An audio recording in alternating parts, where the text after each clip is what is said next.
I'm beyond excited for this school year to begin.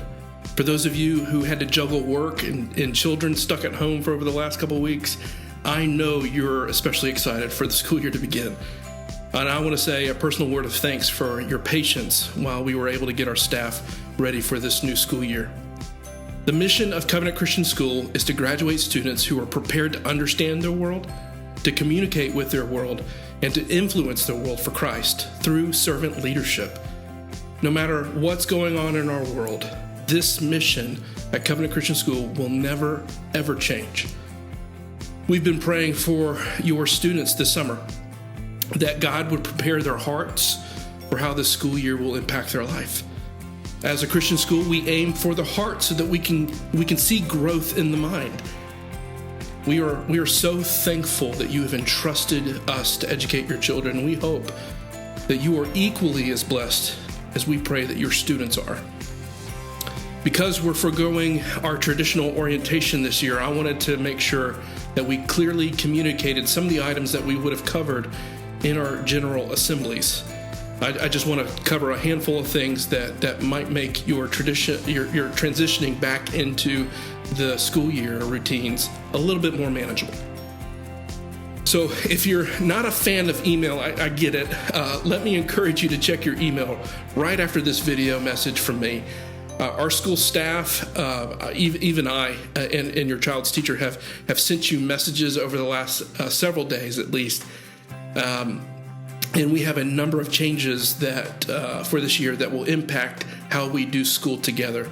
These changes were communicated to you via email, so check it very soon.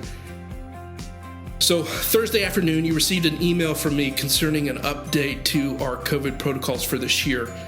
Although I cannot say that these guidelines won't change, this is at least, Lord willing, how we're going to begin this school year. There is no one who cares more deeply about your child's health and well-being than you, mom and dad. In consultation with your pediatrician, we know you'll make the best health choices for your child.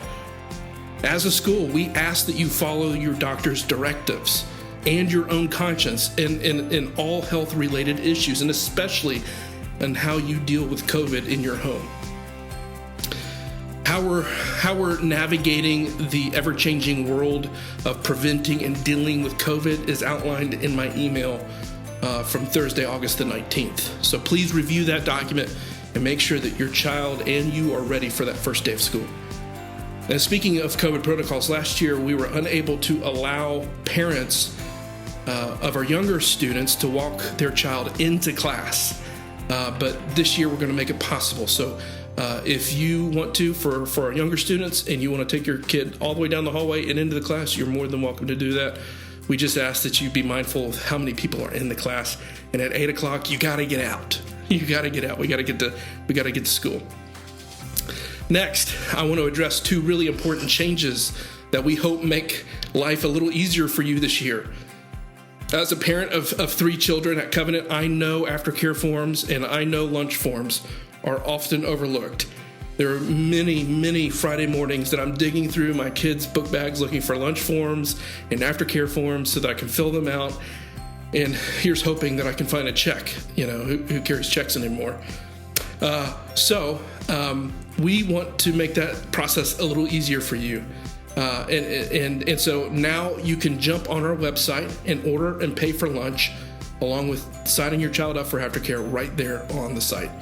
We've created 2 new web pages devoted to both aftercare and the cafe. You should be receiving emails shortly with instructions on how to use these sites. We even put together video tutorials on each page to walk you through how to properly fill out and submit those forms. And look, we're no longer offering any paper forms for aftercare or for lunch, so please get familiar with these new tools on our website. Now, when it comes to Carline, especially for our new parents, Carline procedures are one of those things that can cause the most anxiety. I get it. Coach Ray has carefully designed a map for morning and afternoon Carline procedures, which we will be emailing out to you on Monday, August the 23rd. This summer, we numbered the car lanes down through our parking lot, so each lane has its own number to make it easier for you. it may take a week or two for all of us to get into the groove of Carline, but we will get there. So if you're having a hard time with it and you mess up, it's okay. I promise you it's okay. We'll get into that routine as quickly as we can.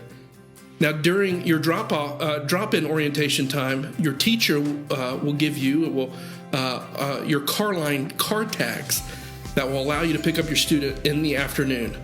If you do not have the tag during the Carline, you may be asked to go park the car and go to the office and check in before we release your child. We highly recommend that you ask the office for additional card tags for those on your pickup list. That will make life a whole lot easier for them. It won't cause delays in the Carline, and we can keep things moving. But if you do not have that card tag, the official card tag, not the one that you made up or wrote down on a piece of paper or you Xeroxed, we can tell it's got to be the official Covenant School card tag for your child to be released to you. Now, we've also received a few questions about how we plan to make up the days that we missed because of the delayed start. Now, we believe we can do this with the days that we currently have in our schedule without having to extend the school year into June or stealing back your spring break or winter break. Last year, we completed 170 days of school. 170 days of school. This year, we had planned for 178 days of school on our school calendar. The delay, we lost 10 days, so now we're down to 168 days. That means that we only have 2 days to make up to get to that 170 day mark. 170 days of school is really tough with our curriculum, but we proved last year we could make it work, and we're going to do it again this year. So we had to find 2 additional days, and those 2 additional days that we had to remove were October the 11th, which was Columbus Day, as a school holiday. We're taking that back. That will be a school day moving forward. And we've also removed January 3rd. It was a teacher work day. By making those days actual school days, we got back to our 170-day count for the year. So I know you're asking, what about if we have hurricane days? Well, if we have any additional weather days that this year, we're just going to have to cross that bridge when we get there. We'll find a way to make that as painless as possible for you and your family, and we'll get those days back. As soon as we can, we will resubmit the school calendar to you. We'll upload it to the website. You'll be able to access it there anytime, day or night, just as soon as we can get it up.